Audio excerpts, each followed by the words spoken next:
Stakeholder analysis. The people who have an interest or those that will be impacted by the project. These are the project stakeholders. They include beneficiaries, partners, it could be even institutions or communities or units or parts of the government where the project is going to be located. The analysis helps us identify the people interested in the project and their level of support or involvement and their roles in the project. So every project will always have a group of stakeholders, and it's good practice that during the design of the project we have an understanding of who are these stakeholders.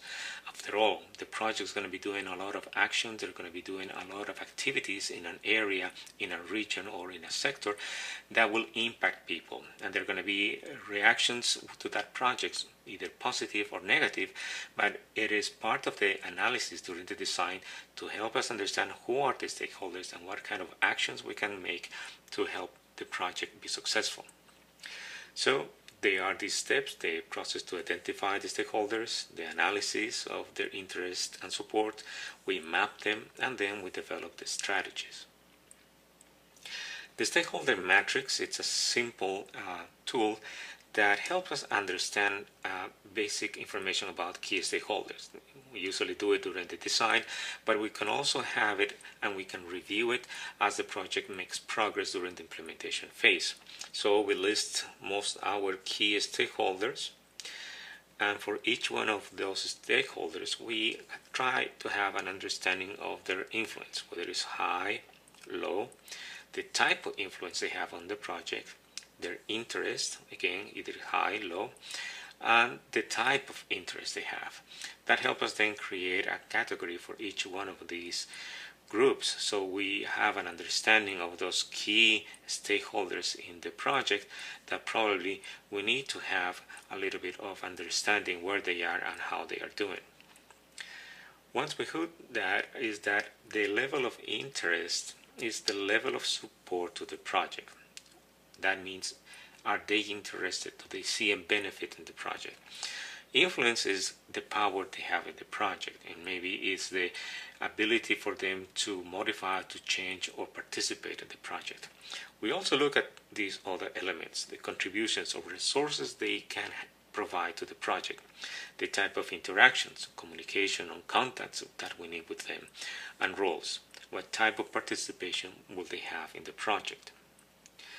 The stakeholders' level of interest and influence can be then mapped in this very simple matrix in which we have the levels of interest and influence, and we start identifying our key stakeholders, and we more or less have an idea of those key stakeholders that have high levels of interest and influence in the project. What we do with that is also we can help understand the connections that exist among the different stakeholders.